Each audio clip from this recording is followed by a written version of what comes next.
Today's episode of the DolphinsTalk.com podcast is brought to you by Caneswear. Caneswear is the place to go for officially licensed apparel for the Miami Dolphins, the Miami Heat, the Hurricanes, Florida Panthers, and all of the professional and college teams in South Florida. Looking for the latest jersey, a gift, or the newest hat to hit the market for your favorite South Florida team? Check out Caneswear for their overwhelming selection of sports apparel. Located at 2655 South University Drive in Davie, Florida, Caneswear has it all. Not in South Florida? No worries. Visit Caneswear.com to shop their inventory from the comfort of your home. Not in the United States? No worries there either, as they will ship to you international fans as well. Caneswear.com is the spot that Miami fans shop. That's Caneswear.com, Caneswear.com. You're listening to the DolphinsTalk.com podcast, the most listened to daily Miami Dolphins podcast on the internet.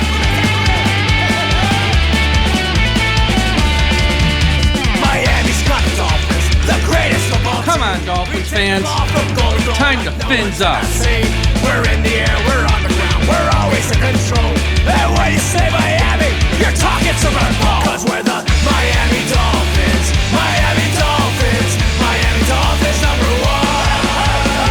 Miami Dolphins, Miami Dolphins, Miami Dolphins number one.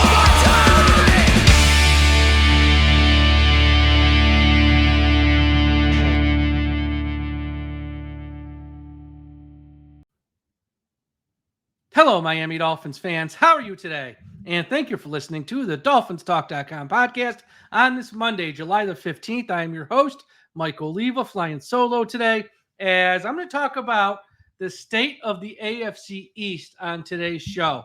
Training camp's, a couple weeks away here. We're about 1 week away, really. And we're going to, once this starts with camp, we're going to sort of get to the preseason games real quick. Then you get to the season quick. And the AFC East this year looks vastly different than it has in previous years. And I want to sort of talk about where the Dolphins are today with their new roster, as opposed to the roster they had last year. There's a lot of new faces and sort of where they stand compared to the Jets and the Bills. And I'll even talk about the Patriots a little bit. So that's going to be the main topic of today's show. But before we get to any of that, as always, a big shout out to everyone listening at finheaven.com.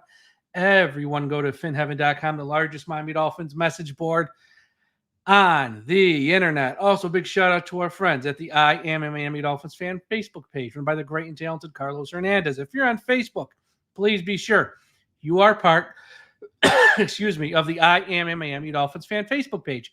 And wherever you're listening to this podcast, whether it's Apple Podcast, Spotify, YouTube, Podbean, Podchaser, Audible, or one of the other 100 platforms are on, subscribe. Hit that subscribe button right now so you don't miss an episode. We're about 2 weeks away from having shows each and every day of the week.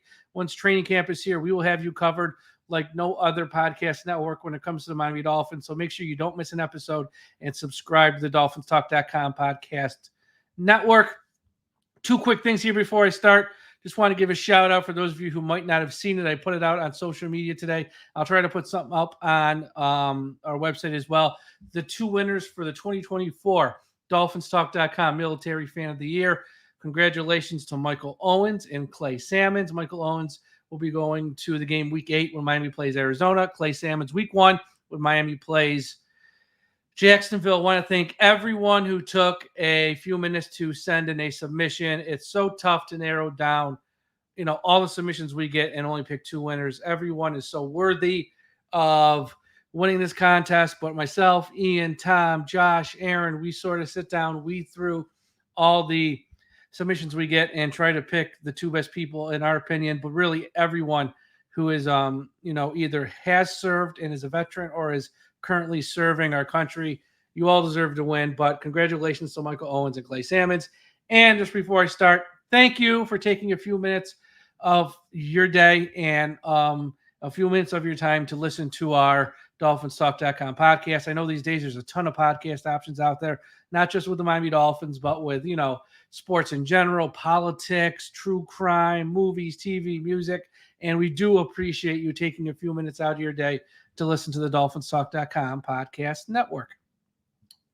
All right, where the Dolphins stand in the AFC East. I'm going to go through each team, give you some of my thoughts here as we head to training camp. I'm going to start with our Miami Dolphins. And I think, it's so funny. Last year, that 2023 team was absolutely loaded for the Dolphins. Obviously, the season didn't end the way we all wanted it to. There was injuries that sort of took the season off the train tracks. And, after that 9-3 start, everything sort of fell apart. But when looking at the offense, it's generally back from where it was last year. And for the most part, it's kind of improved in some ways. You have your quarterback back who's coming off the best season of his NFL career. And if he doesn't get a contract, he will be motivated like you've never seen before. Wide receivers, you still got Hill and Waddle. You throw in Odell Beckham. You throw in the 2 Washington kids from the draft. You got Eric Uzakama, hopefully back healthy. The wide receiver depth is going to be much better than it was last year with Robbie Chosen, who's a clown, and Chase Claypool, who is also a clown. Running back depth is there, obviously. Mostert, we have, like 21 touchdowns last year. Achane, and then they trade to get Jalen Wright to trade up in the draft to take him. Tight end room, just adding Jonnu Smith alone improves the tight end room. Then they added the big guy from Kansas City, Jody Forster. Just the tight end room is improved. Excuse me. The only place where the offense has any questions is that offensive line, because it is not as good as it was last year. They lost Robert Hunt. They did not replace him. And then Connor Williams, they signed another center, and Aaron Brewer's fine, but he's not as good as Connor Williams. There are a ton of question marks on this offensive line. I could not tell you today, on July 15th, who will be the starting 5 offensive linemen for the Dolphins week 1. We know Armstead, if he's healthy, will be one, and we know Austin Jackson will be one. Aaron Brewer, if he's healthy, will be one. Those 2 guard spots, I know they're penciling in Isaiah Wynn to be a starter. That doesn't mean he's going to – one, that there's no sure thing that he will stay healthy through training camp. This guy's always hurt. And at the other guard, you got about 5 guys fighting for that job. This offensive line, if this team fails in 2024, if this team misses the playoffs, if this team has another round 1 exit of the playoffs, it'd be a safe bet. It's because the offensive line held the team back. That'd be a safe bet. So, but overall, the offense outside of the offensive line has improved, and it was the number 1 offense in the NFL last year. So I think offensively, they're going to be fine for the most part. Defense is totally different than last year. Gone is Andrew Van Ginkel, Xavier Howard, Brandon Jones, Christian Wilkins, Raekwon Davis, Emmanuel Ogbah, and Jerome Baker. Those are a lot of key players and key roles who are no longer here. Now, we do have new faces to sort of fill in those spots. Shaq Barrett, Will Fuller, Jordan Brooks, Jordan Poyer, Marcus May, Calais Campbell. So there's new faces, but you're essentially putting together a new defense. And as I said, I know everyone, it's the in thing to bash Vic Fangio. That was a top 10 defense last year with all those injuries they had on that side of the ball. It was a top 10 defense at the end of the year. And they blew it up, and they brought in all new faces. They brought in older players, and they're going to try to put together a new defense. And, of course, the $1 million question is, well, there's $2 million questions. How many games will Jalen Phillips miss? How many games will Bradley Chubb miss? That's huge. Because if they're out for like half the season or more, that's going to impact that side of the ball dramatically. And I think with Chubb, we kind of expect him to miss half the season. Jalen Phillips, I think everyone's hopeful September. I still think it's October. That's one question.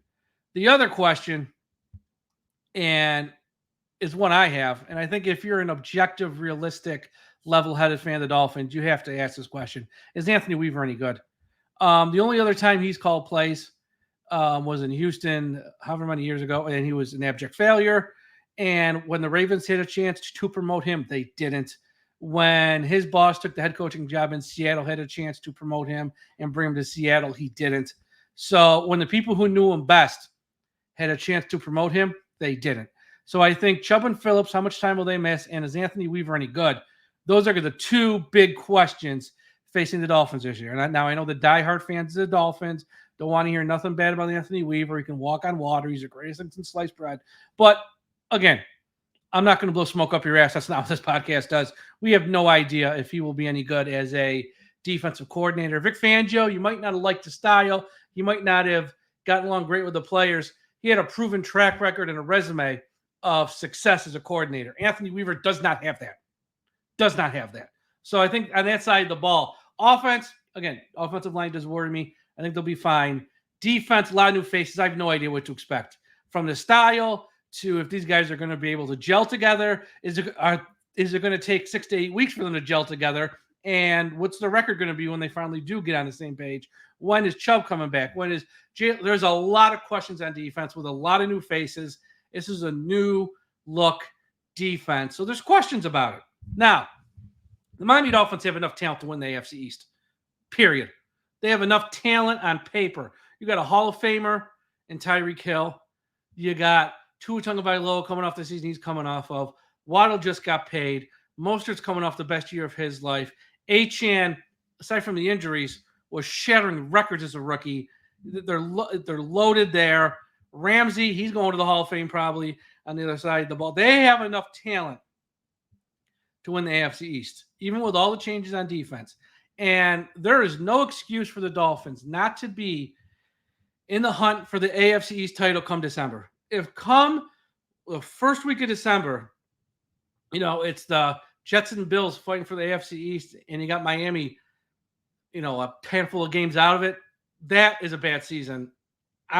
No excuses. This team has enough talent to win. It doesn't have as much talent as the team last year. Anyone who thinks that he does is just lying to themselves in reality. And his team does have more question marks heading into the year than it did last year. Like I said, last year's team was loaded. You had a lot of players who were used to playing with each other and a lot of continuity. Really, it was year 2 of the same offense. And even though Vic Fangio brought in a new scheme, a lot of the players on that side of the ball had familiarity with playing with each other. So I think there's more questions about this team. And then there's the other thing we have to talk about, which is Mike McDaniel. Will he improve? For all the good Mike McDaniel has brought to Miami in his first 2 seasons with the Dolphins, in big moments, at times, he really poops his pants. He's got to improve on the challenges. When it's, short yardage situations and you're running the ball for 5-6 yards to carry, don't get cute. Just turn and hand off, pick up the first down, and keep the drive going. Don't throw sideways passes where you lose 4 yards. At times, you just take the field goal. You don't have to go for it on 4th down every time. Just be smart in big moments.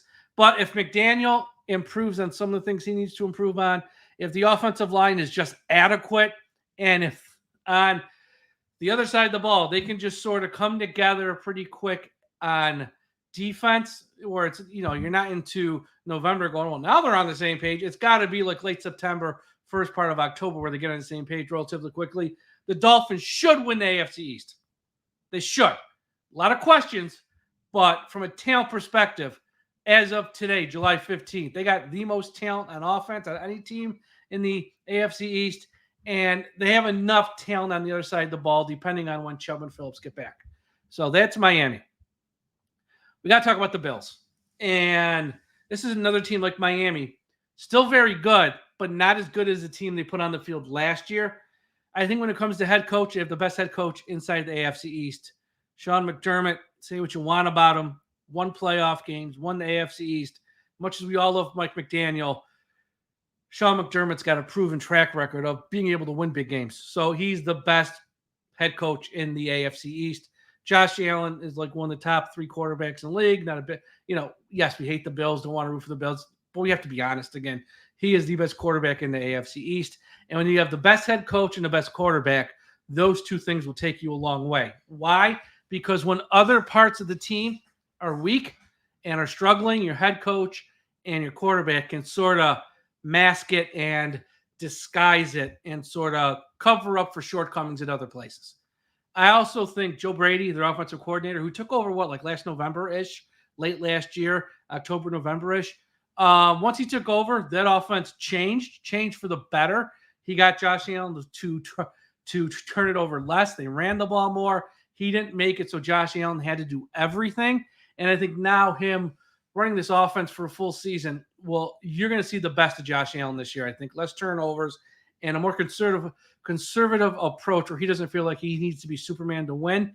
And again, once he took over that offense late last year and sort of changed things, That's when they got hot. That's when they made that late run, November, and then into the final month of the year to catch the Dolphins to win the AFC. It's really when Joe Brady took over. So now having him for a whole year will help. Here's the biggest issue for the Bills, and I don't know how they get around this, because for all the good I just gave them about the head coach, the quarterback, the offensive coordinator, they got a major issue, and that's at wide receiver. Their number one wide receiver is Curtis Samuel. They got the rookie Keon Coleman out of Florida State. You can laugh at the press conference. That's great. He is slow as molasses. There's a reason he fell to where he fell in round 2. He is not a fast wide receiver. In the NFL, as we know, speed is paramount. They got Shakir, who's a nice wide receiver, but it's the third wide receiver. Some might say he's their second or whatever.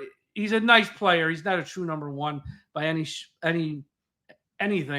Matt Collins and Chase Claypool, if that's your 4 and 5, first off, Chase Claypool can't play. So, I mean, I'd be stunned if he even makes his team. Matt Collins is a nice player. It's Matt Collins. They do not have a legitimate threat at wide receiver that'll keep an opponent up nights. That will scare them. That group of wide receivers flat out sucks. But they got 2 all-world tight ends in Dalton Kincaid and with Dawson Knox. I know there's singular tight ends who are much better. Travis Kelce, George Kittle, and stuff. I get it. But as a 1-2 punch at tight end, that might be the best 1-2 punch of any tight end room. And I think you're going to see Josh Allen in this offense here with Joe Brady. They're obviously going to run the ball more, clearly.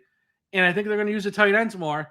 And I think how teams cover tight ends is going to be how you kind of successfully either stop the Bills when you play them this year. The wide receivers are not a threat. You could probably go man on the wide receivers and feel comfortable with the group of wide receivers they're throwing out there. But how you cover those 2 tight ends, how they put the tight ends in motion to maybe get them in space to get open, that's going to be the big thing for the Bills. I don't think it's going to be a big play offense. It's going to be an offense where they control the ball, control the clock, and just sort of hit you with tight ends left and right. And then when it's worthy to take a shot, then aim for wide receiver deep with a Samuel and such like that. So I think this offense is going to be much different than it has been in previous years, but it might be more, I could see less turnovers and a little bit more success, even though the wide receiver room is just brutally bad. On the other side of the ball, their front seven's about the same as last year for the most part. Their secondary, they're breaking in some new players, especially at safety, but they should be okay on defense. Their head coach knows defense. He knows how to coach defense. He always coaches it well. Like I said, the front seven's going to be fine. It's very good. Secondary, it's good enough. It's not awful. It's not bad. But really, it comes down for the Bills to if any of those wide receivers I mentioned can step up and make plays. The Bills are still the class of the AFC East, mainly because in the last 15 games, Miami's only 2-13 against them. For the Dolphins to win the AFC East, at worst, you got to split with the Bills. Sweeping them would be real nice, but you cannot get swept by the Bills every year, not hold a tiebreaker, and think you're going to win the AFC East. It just won't happen. They have to beat the Bills at least once. They have to split at worst. If not, you're not going to beat them, and they will continue to be ahead of you in the standings at the end of the year in the AFC East. Now, the most intriguing team to talk about is the New York Jets. And when it comes to the Jets, again, here's the deal, folks. We're a podcast about the Dolphins. We love the Dolphins. We're all Dolphins fans. But I'm not going to sit here and lie to you and just say every team that's not the Dolphins sucks, because that's not reality. And if that's the kind of show you want, stop listening now. There's other podcasts who will lie to you, pee on your leg and tell you it's raining, that everything with the Dolphins is great, and that every other team sucks. That's not this show. But so that's why I want to sort of toss it out there, because every time I talk about the Jets, I get so much hate mail and feedback. Like, why are you praising the Jets? Because they're not the same old – I mean, they might be the same old Jets, but they're not awful, okay? This team, I think, in 2024 is going to be boom or bust. There's a chance that, yes, they are awful because they got a quarterback who obviously got hurt last year, and if something happens to him, it's going to be the same mess they've had in recent years. But to keep it 100, there's a chance that the Jets are really, really good if they catch a few breaks. Rodgers is back. Say what you want about him. He isn't the same Rodgers of 5 or 6 years ago. We know that. But he's still a first ballot Hall of Famer. And if he can play and if he's on the field for the vast majority of the games, that offense is at least a threat to score, which they haven't had an offense that's a threat to score the past 2 to 3 or 4 years with Zach Wilson and the other cavalcade of horrible quarterbacks they've had. If Rodgers is on the field, they're a threat to put up 17 to 20 every week, if not more. So just him being out, and I know he's not the same player he once was, and I know he's older, but he's still Aaron Rodgers at the end of the day, and he'll make that offense viable, especially with the weapons they have. Breece Hall's a very good running back. Very good.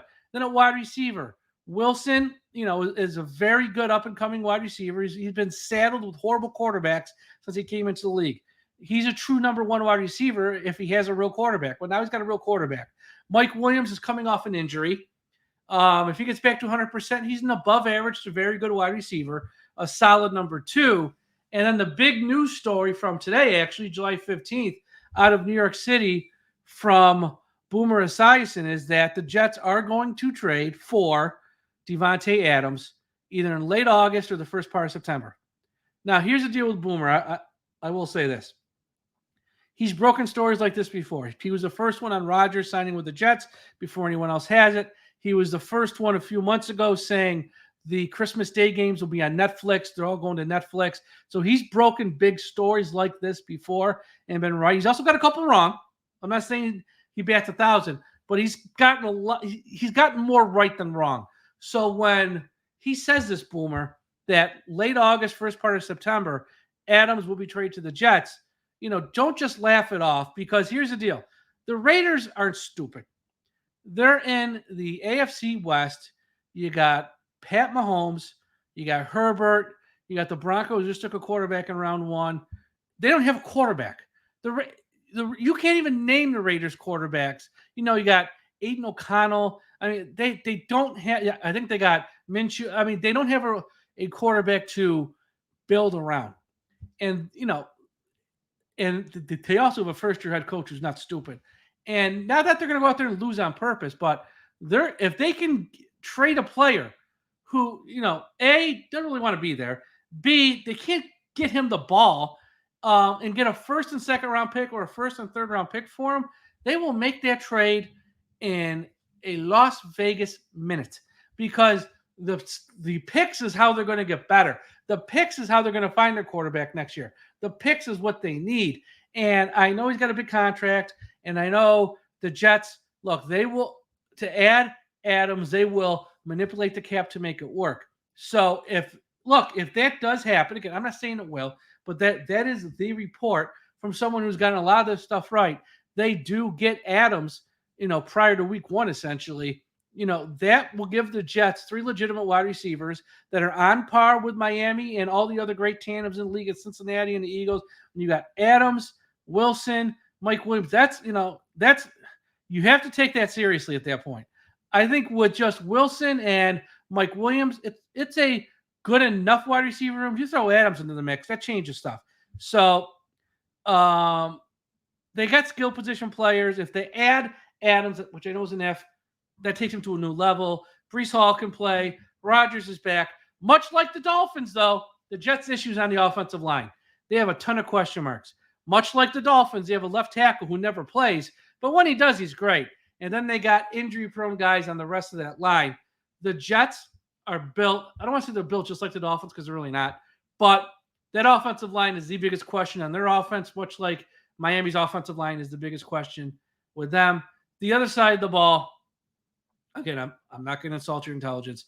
The Jets are loaded on defense. Look, we all hate the Jets. We can have an honest conversation about them. The front 7 is as good as there is in the NFL. Sauce Gardner is one of the best young up-and-coming cornerbacks in the NFL. And their head coach, who's a moron, but he can coach defense, has a lot of good players on that side of the ball. So the Jets, they're not a pushover anymore. They're not a joke. They're going to be a legit, team fighting for a playoff spot. Will they win the East? I have no idea. But they're going to be in the hunt for a wild card spot this year because they have real players. And I think they have enough talent to actually overcome their head coach, who's a moron.